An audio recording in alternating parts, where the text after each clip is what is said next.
Welcome everyone in the Women's Homelessness Workshop. We are in the middle of FANSA's first online conference week, and I'm glad to see that the number of participants are growing. We have a lot of people registered for this webinar, and we are very happy to see that there's such a great interest in this topic and to learn from each other's experience. This is a listening webinar, but we try to make it as interactive as possible. So I encourage everyone to use the chat box. You can say hi and say where you are from so that we can see who are the attendees of the webinar. And you can also leave comments and questions either in the chat box or in the Q&A box. And if you post it to all attendees and panelists, then everyone will be able to see the chat box. Okay. Okay, maybe I just wait a few more minutes to let the other participants join. That's great to see. We have people from all over Europe. Thank you for saying hi. And yeah, the webinar will be is being recorded, and we're going to be able to share it with you. So don't worry if you have to leave earlier. You can always go back and listen the discussion. Yeah, great. So we already have 60 participants who arrived. This is great. So maybe another 2 minutes. I wait, and then I'm going to start actually already my short presentation. So yeah, this is our workshop. We have, my name is Dalma Fabian. I work for FANSA, and I work on women's homelessness. And we have two speakers today, Sabina Bösing from Germany and Maria Luisa from Italy. Before I give the floor to them, I just would like to say a few words about the FANSA. As you know, many of you know already, FANSA is the only European NGO exclusively working on the fight against homelessness.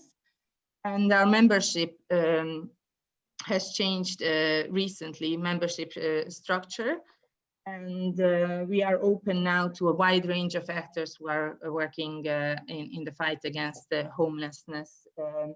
NGOs who work with the homeless people in the EU, but also cities, foundations, research institutes. So if you are interested in joining and you would like to find more information, you can go to our website and just feel free to contact us.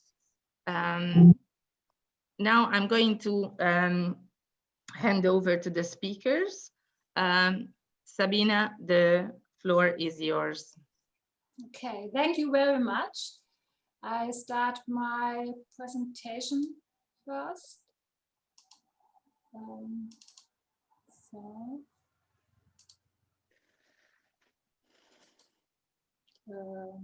No, it's not the first one. Okay, so thank you very much for the opportunity to give you an insight into emergency housing assistance for women in Germany today. My name is Sabine Bösing, and I work as a deputy director and specialized consultant for the areas of homeless women and healthcare for homeless people at the BAGW. It is the Federal Association for Homeless Aid. In 2019, the BAGW published a revised recommendation for the needs-based care of women in housing emergency. First, I would like to introduce you to the situation of homeless women in Germany before I detail for you the need for action and the requirements to politics, administration, and VA. Finally, I would like to give you a little insight into a good practice of women homelessness service in Germany.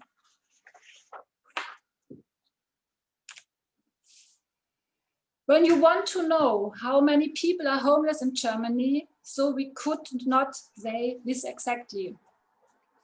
The BAGW estimates the number of homeless people every year. In 2018, number of homeless people was a good 237,000. You can see the distribution on the slide. The largest number are the men with 67%, the women 25%, and children 8%. The number not including homeless recognized refugees. They are at around 441,000.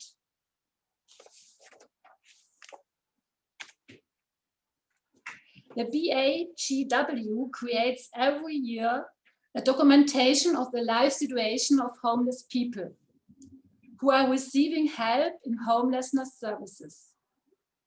We receive this data from the homelessness services. Here you can see the developments over the last 10 years, which show an increase in women. You see here it's, can show you, yeah. Here it's 2011, 2014 and 2018. Since 2014, we differ between all clients and acutely homeless. It's interesting here that women turn to help even if they are not yet acutely homeless. We see in our services 26.5% women, but only 23% acutely homeless here.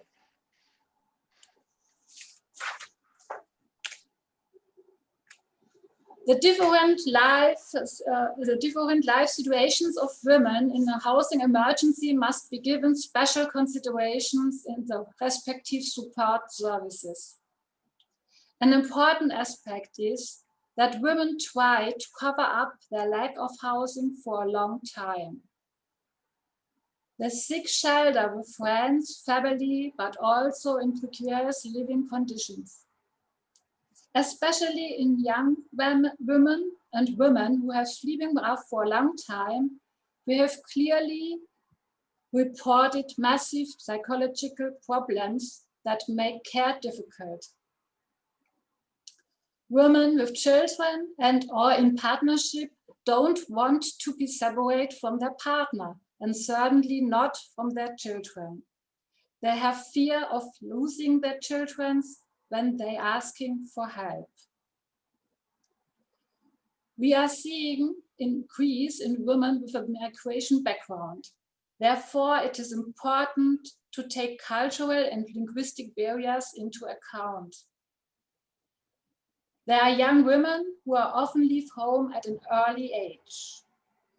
The older women or women who are already pre-aging have corresponding physical limitations and need care. The trans women and inter people who access to the services for women can be a challenge, especially when it comes to emergency shelters with shared rooms and shared showers.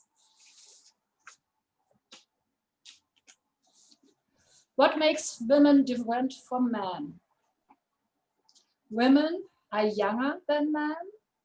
This is based on our annual statistical report. Yeah, we can observe the following. So this is from the this is a result of the statistical report. Women are younger than men. They live more in relationships and with their children than men. Men are more socially isolated than women. Women are homeless for a shorter time than men. Women often have lower professional qualifications than men, which also contribute to their more precarious employment situation and being affected by poverty. More women often still live in their own flat than men, so it's necessary to avoid that they lose their home. And stronger contribution for homelessness in women is the experience of violence. They have often only two possibilities: to stay further with their violent partner, or to they leave their home and may be staying in a women's shelter or a homeless shelter. I will once again summarize specific topics that concern women and that require special offers. Difficult family circumstances that place a heavy burden on women, such as bringing up children, caring for family members, etc. Early pregnancy and lost children. Lost children means the children were taken into the care of youth welfare. Violence and abuse in the past and present, which continues in the homeless situation, and low professional qualifications and unemployment.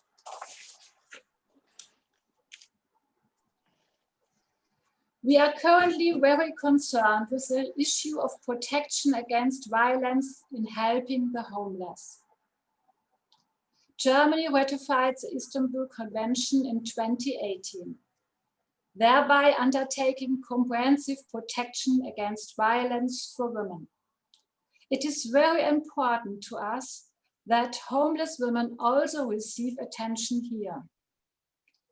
We carried out a survey in the homeless support facilities in August and were surprised at how much feedback we received. The participants were 238. The main results of this survey were between 17 and 80% of women have experienced violence, but it can be higher when you are special women shelters, when you ask special women shelters. There are too few support services, high threshold facilities and services for women. There are complex problems such as addictions, language barriers, etc., make placement difficult. For this kind of work, we need more temporal and personal resources and appropriate training for the collaborator, networking and cooperation with our helpful institutions or services. The results in the following requirements for us regarding the needs-based care of homeless women. More low threshold offers such as stays or coffees or advice for women. Outreach preventive offers to avoid losing their homes. Help for women with children. Stronger cooperation with youth welfare. Accommodations for couples.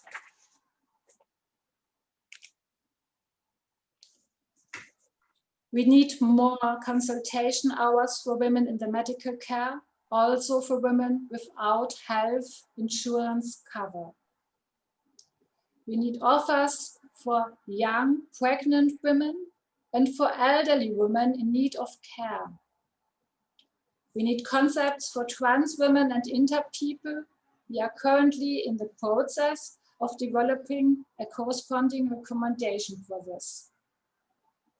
We need shelters and standards in the accommodation of mixed sex facilities. It should be more female professionals with appropriate training and for the homeless women freedom of choice. They have the choice between female and male professionals.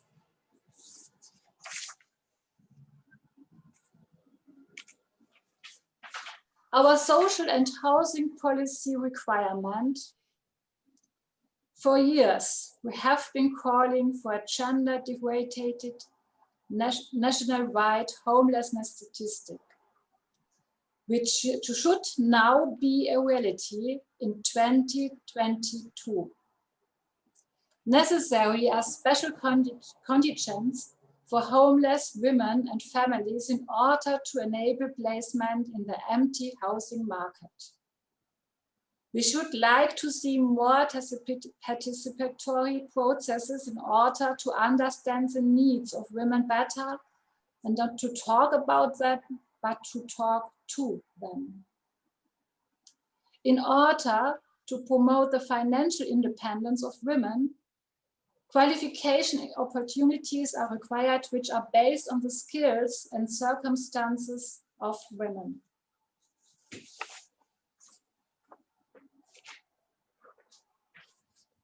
Women need a living environment with appropriate employment opportunities and childcare. In order to protect women with children from poverty, we need appropriate standards of financial care that cover all needs. We need extensive offers for homeless women also in rural regions. The argument that there is no need in certain regions can be refuted by experience. We were able to determine this as when corresponding offers were available. It became apparent that women also sought out these offers. We need special protective measures are needed for women who have suffered from violence. Cooperation with homeless services and women's shelters. Implementation of the Istanbul Convention. And in the end, I would like to give you an impression of the practical work. One is Scala 51 in Munich.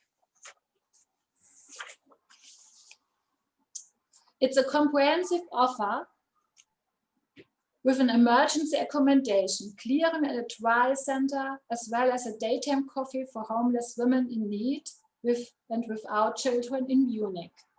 This Frauenobdach has existed for almost 24 years, very close to Munich Central Station every day of the year. There are no admission requirements and no exclusions criteria. In 55 one-room apartments, every woman has the opportunity to rest and then discuss their particular problem situations with a social worker.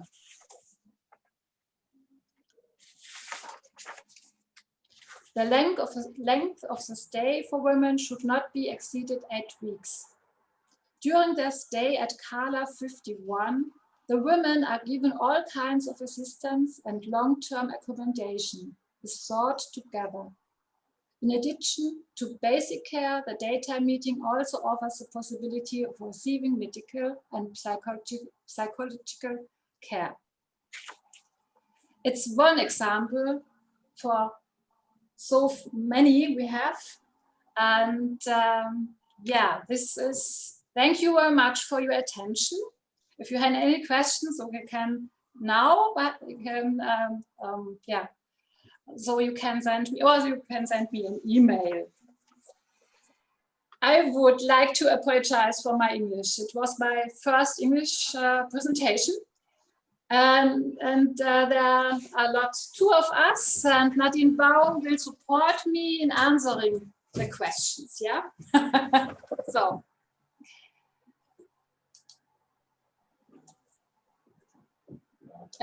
No. You're mute. Thank you, yes. Thank you. Thank you very much for your presentation, Sabina. It was excellent. I would like to invite everyone who's participating in the webinar to send their questions either through the chat box or through the question and answer box. And now I would like to hand over to Maria Luisa. Good morning, everyone. I'm very glad to this participation.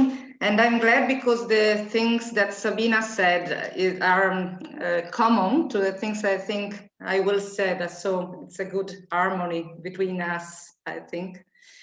So I will share my screen.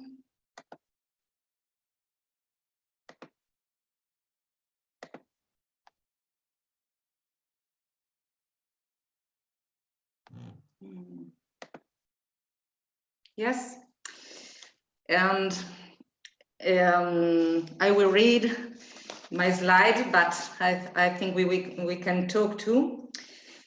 So the contribution we want to share today is the experience that many organizations in Italy, thanks to the FIOPS, the Italian Federation of Organizations working with homeless people, had taken part to the Pie for Shelter project. I will just a few words about the project after.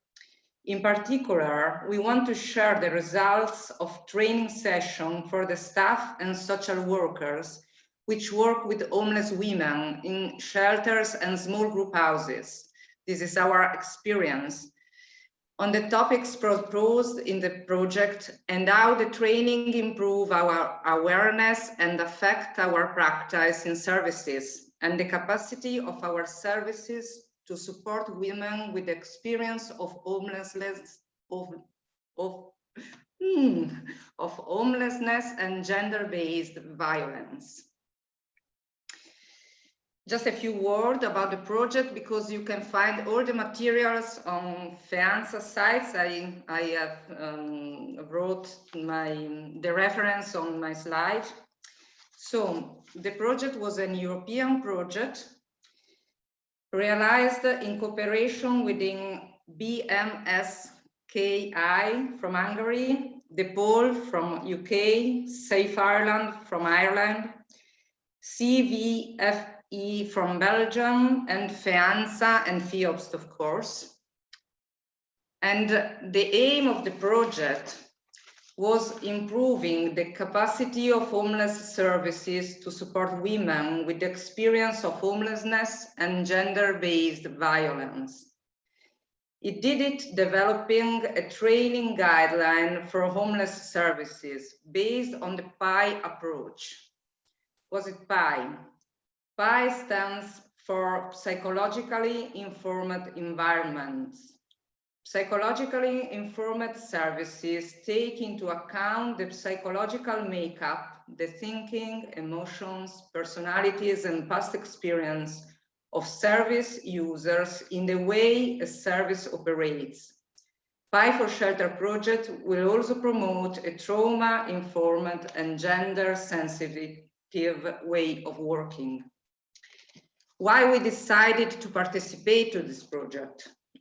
We decided to participate to the project because in our services for homeless women, we often experience how women has been victims of violence several times. Sabina too has said this. Often since their childhood, in their family and later from partners. We experience how this affects their possibility to be loved, to trust, to live their present and to build their future. And we experience how this affects their behavior, also in actual lives. We experience some difficult, dysfunctional behavior they act as aggressive behavior sometimes in shelter and in the small group houses, or relapse in using alcohol or other drugs, or put themselves in dangerous situation. We also experience our reaction to this as staff and the risk which is related to this reaction to put in act exclusion from the services or feeling some judgment and stigma. We want to find good solution for women and for staff also. So the experience I told you are supported from the data. I think that everyone which work with homeless people can find this connection between experience and data. 1 in 3 women see domestic abuse as the main cause of their homelessness, and 60% of women see domestic abuse as one of the causes of their homelessness. But it's not enough. In several times in homeless women's life, several situations of violence since their childhood are compound and lead them to a situation of complex traumatization. I think you cannot read very well the slide. I didn't find a better way, but you will have the materials. And you know, as in the lives of women, several times is combined to be victim of violence, to be in a poverty situation, to have lived violence or have been witness of violence in their family, and violence in the street while they are living in the street. So PI, the psychological informed environment approach, help us to increase our awareness that some behaviors are adaptation to adverse situation. The awareness that we need to screen for trauma and how traumatic experience affect our behavior and present life. To increase our sensitivity to the impacts of stigma and blame on survivor of violence and abuse. The crucial importance of high quality supportive relationship help us to focus on the importance of physical and psychologically safety needs, to focus on empowerment and self-management of service users. We often say that when to a woman or to a person is someone has taken away her possibility to choice, we have to work to give them the possibility to choose again about her life. To focus on empowerment and self-management, to focus to the need for professional supervision for staff and practice of self-care, even for avoid the risk of vicarious trauma for the staff, the need to involve management and the whole organization in this process, and the awareness of operation of power and the social and cultural aspects of individual problems. PI gives us some elements that we must take in care for building a psychological informed environment. There are 6. The first of one is to have and to share a psychological framework.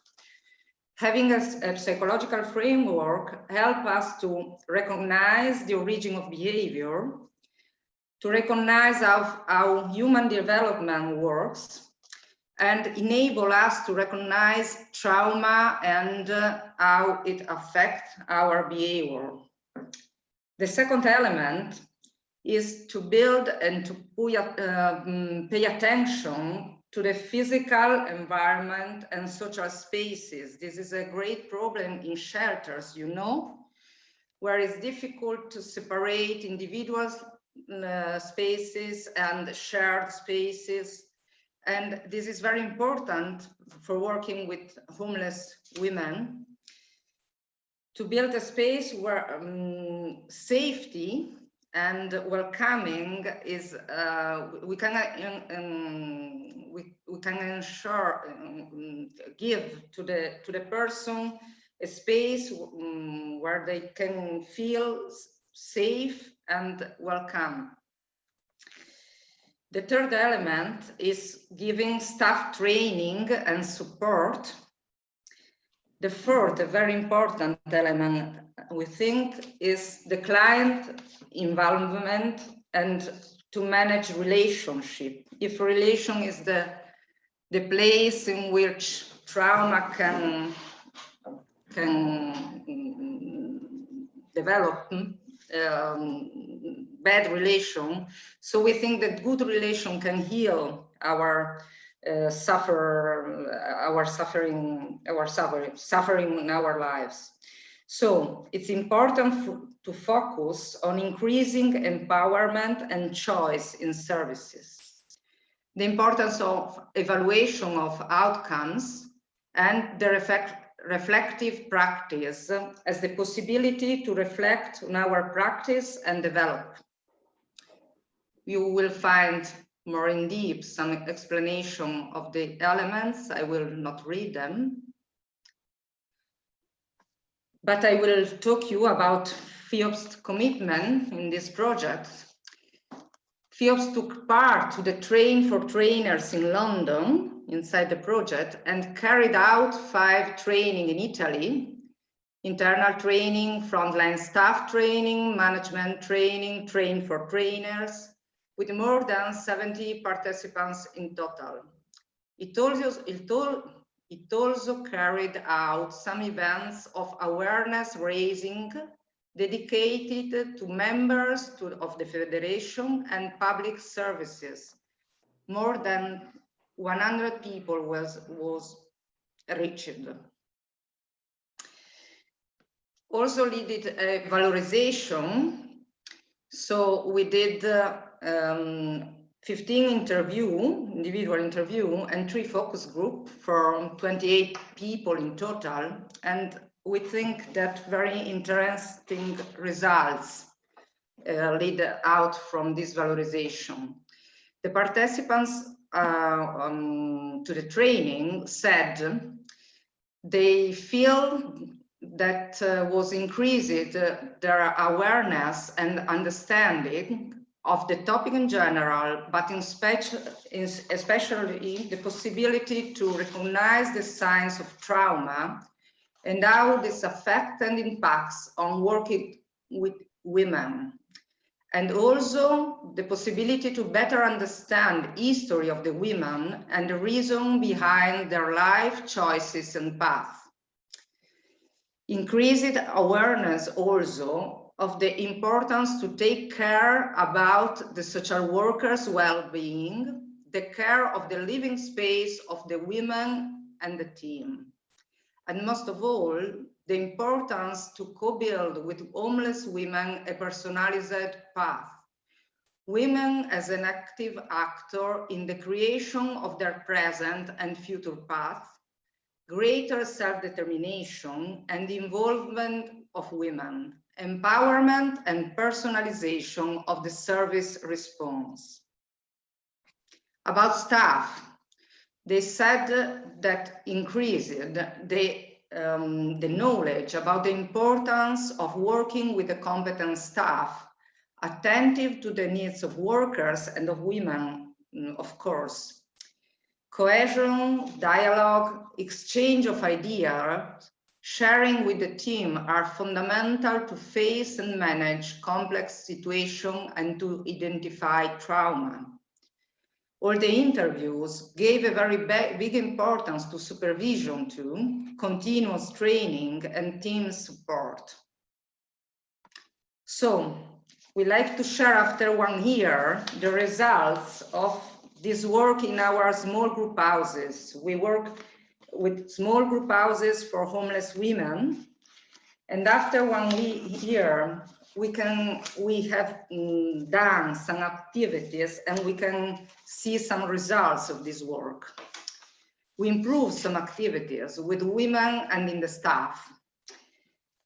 We started a 3-weekly group with women focused on personal narratives and emotional experience.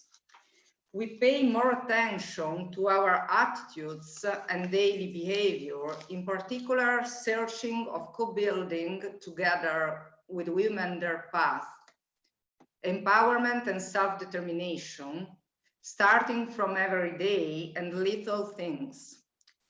We dedicated moments to reflective practice in staff, paying particular attention to what happens with the women and our reaction, most of all in difficulties, but even for good moments we share. We improve attention to the history of the women and the dramatic events in their lives, trying to understand the connection between them and their actual behavior. We improved attention to the living space.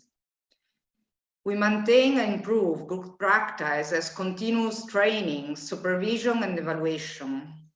And we search more collaboration with public services and psychotherapists to facilitate access to the services and to the psychotherapy for women who want to. At least I want to say that we like to think that one of the results of this work we have seen during the lockdown, in particular during the lockdown, women in our small group houses demonstrate a great capacity to sustain each other, collaborate with the staff in maintaining a good quality of life inside the houses. Group meeting was the moment in which fears, angers, but also joy, wishes, projects were shared. Creativity, strength, sweetness, comprehension arise from every woman and from the group. Staff and women who lives in the houses shared a common problem and found solution together. So thanks, I have finished. As Sabine, I said that my English, it was my first presentation in English too. And I will stop share, yes. Thank you very much, both Sabine and Maria Luisa, for your presentation. I think it was very, very interesting, and it was great to hear the inspiring example of an how you can change the way of working and transform an organization through the Pie for Shelter project, and great to hear the results after 1 year. I encourage everyone to send their questions again. And we already have questions to Sabina first.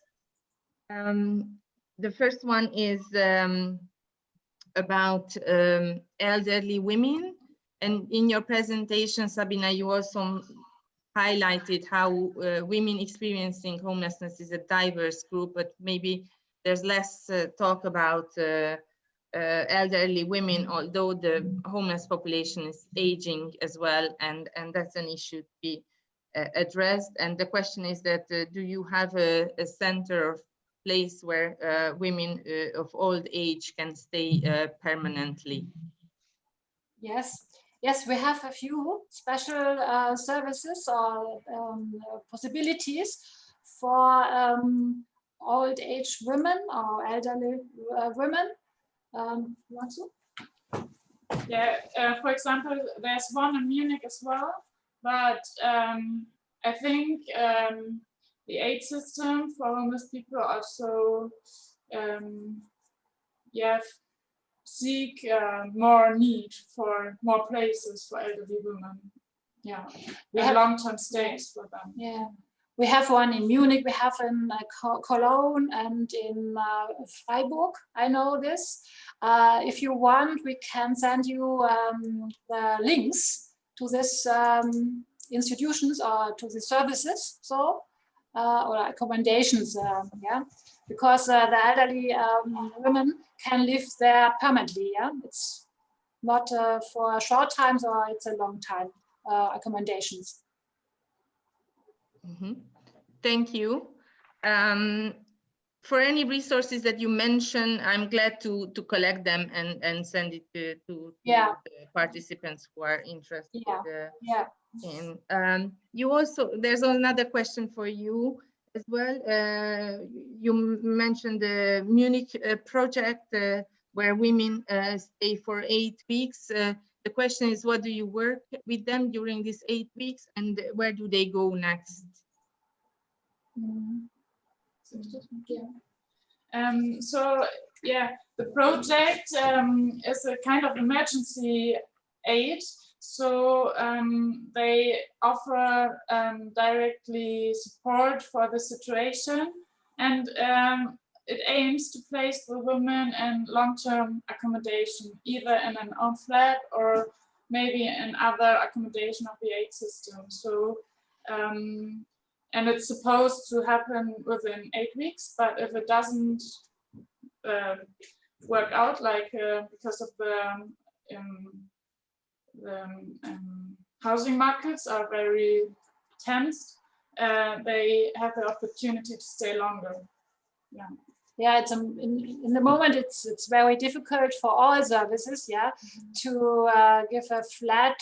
You to find a flat on this market, and so the women are staying longer in this services, yeah. Yeah, the move on options is another big problem from our services. And in this regard, I also have a quick question because about the cooperation with the domestic violence shelters. You mentioned very rightly that we need to make sure that the Istanbul Convention that protects and women from violence against women also takes into account homeless women, and then homeless women are not left out from this protection. And I was wondering how is your but for this we need to cooperate with the domestic violence shelters as well. And do you have such cooperation, especially because they also address the crisis situation, and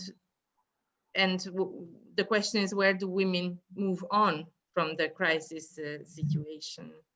So I'm wondering what kind of cooperation do you have with the domestic violence shelter system?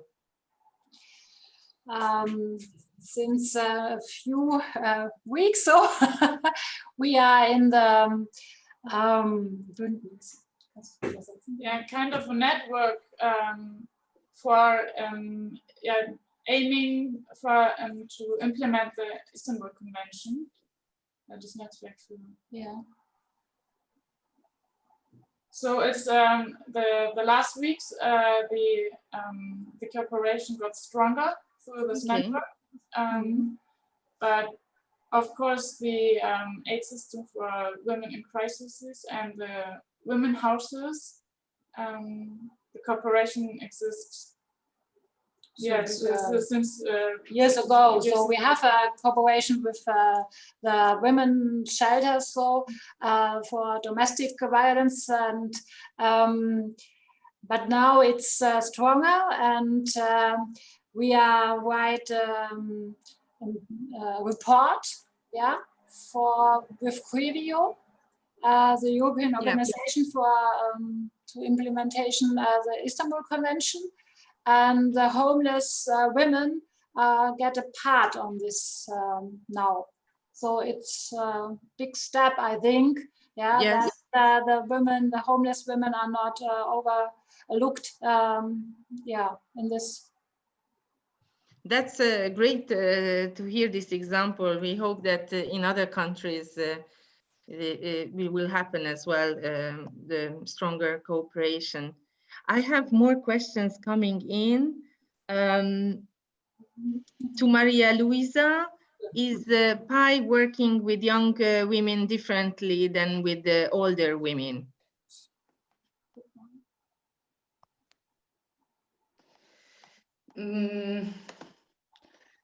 Not at all, I think, because I think that in our experience, no. In our small group houses, there are younger women and older women too. And this is very interesting. This gives a possibility to share different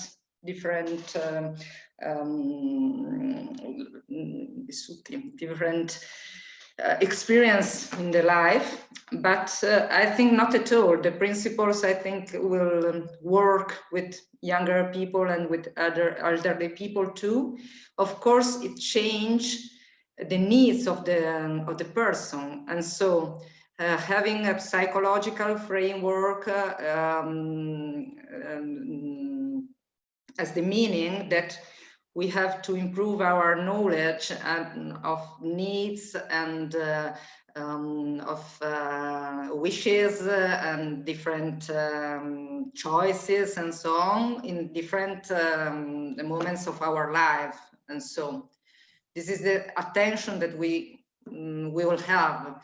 I think it's in the mind of the staff that we have to know that every person has got different needs and in different moments of our life, they change.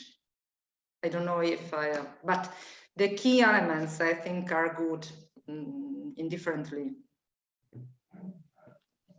Okay, thank you. I have a question, or we have a question from Joe.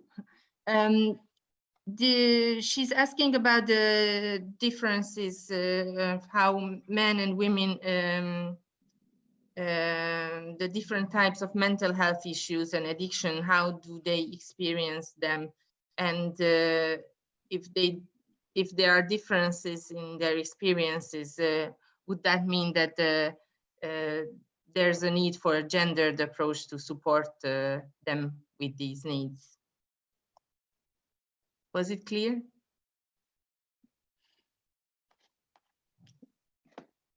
It's clear, but not easy. Not easy.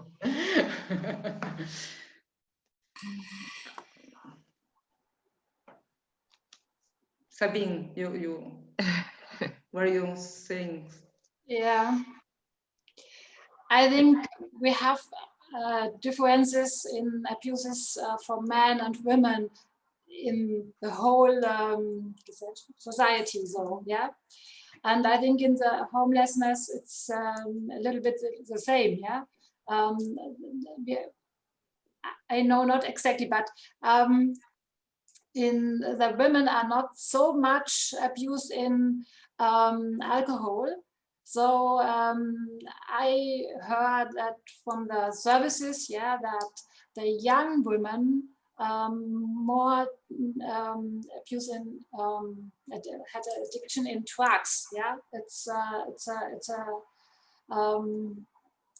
in some kinds of drugs. So I think we must have we should have attention of this. Yeah, to look which kind of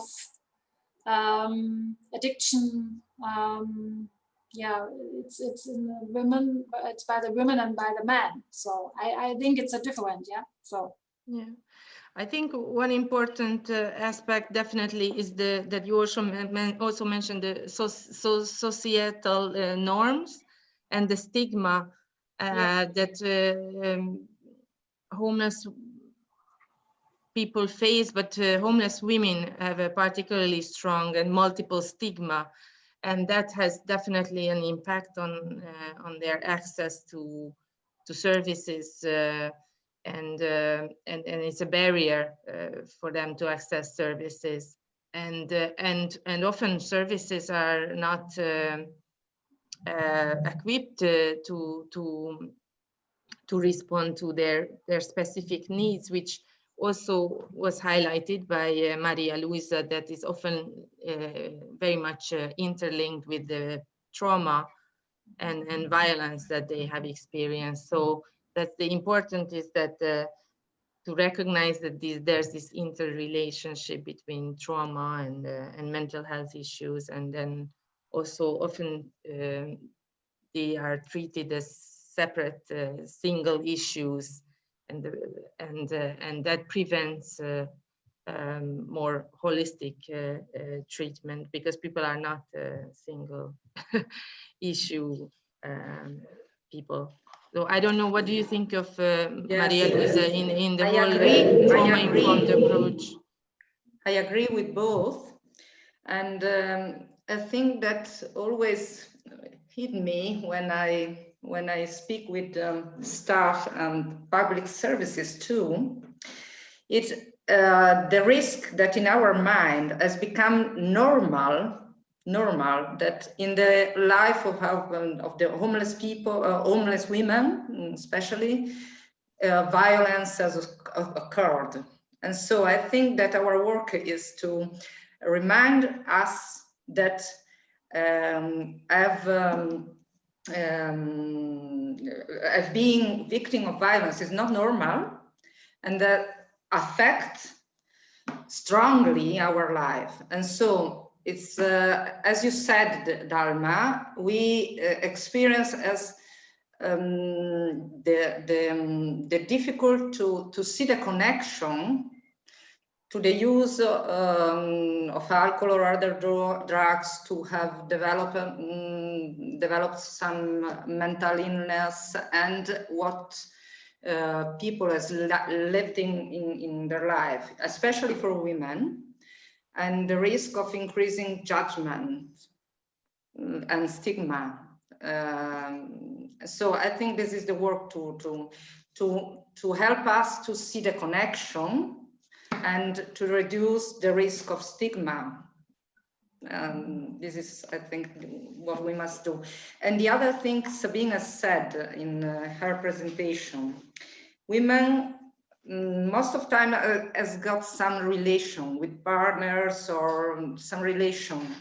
And this is a good opportunity, because the relationships are good opportunities in our lives, but a risk too that they can be dangerous relationship. And so when you afford a problem, an alcohol problem, and you must never forget the pattern of relationship around women, and I think this is true for all persons, of course. Yes, definitely, and I think that's also an issue that women also have relationships. They are in couples, but they are often excluded from services because services are not accessible for couples, and then they leave the service and they are on the street rough sleeping. So the women are even more vulnerable. Do you work on some good practice on how to work with the women in couples? Yeah. We have some little experience with couples, and we help them to having an own house, not couple in services, in shelters and so on, but helping them to have their own house with our support for something. And something it works, sometimes it works, something not, but I think this is true for all couples in the world. Yeah. And so yes, we try. At the beginning, I remember that when I began to work, always in the mind of staff, couple were always a problem. But this is not true. This is not true. Sometimes with an adequate support, adequate, and the possibility to access to houses and so on, couple will be a great opportunity. It depends. Yeah. I think that's a good point that you mentioned, that we see or sometimes staff sees women in couples in a judgmental way, and then what you also described in your because the staff judges who has good relationship, or we also have our own judgments. But you mentioned in the and I know it's in the psychologically informed environment approach that these reflective practices. I think that's also a good way to examine our own judgments and how we are thinking of the women in our services. I'm checking the questions we have receiving. We have another question of the mental health issues and drug use, the dual diagnosis. We covered that. And again, another question of about elderly women becoming homeless. The question is, what are the reasons for elderly women to become homeless? Is it different than from other women? Is there a specific issue there?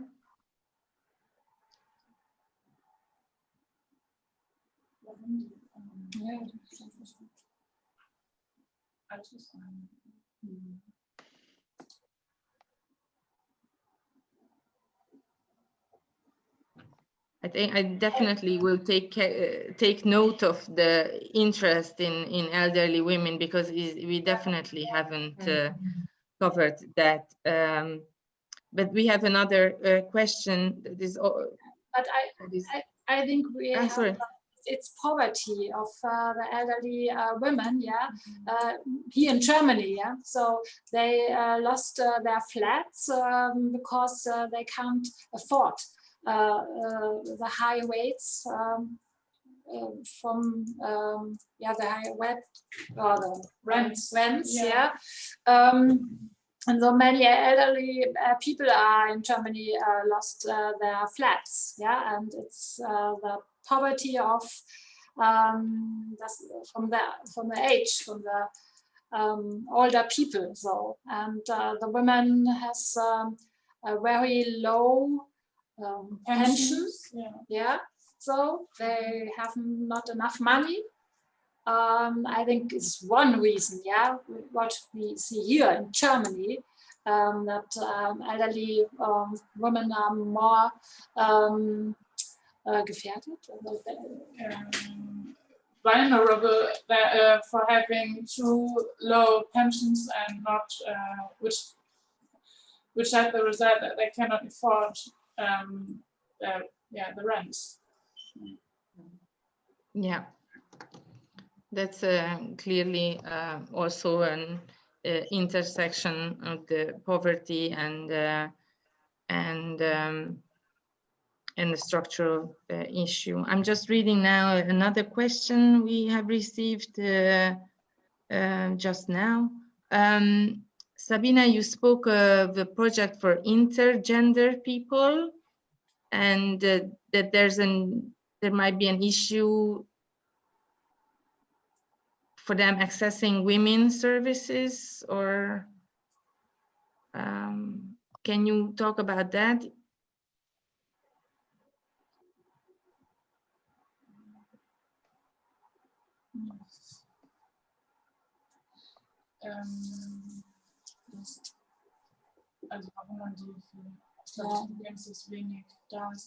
Yeah, so the question is that if they are intergender, yeah,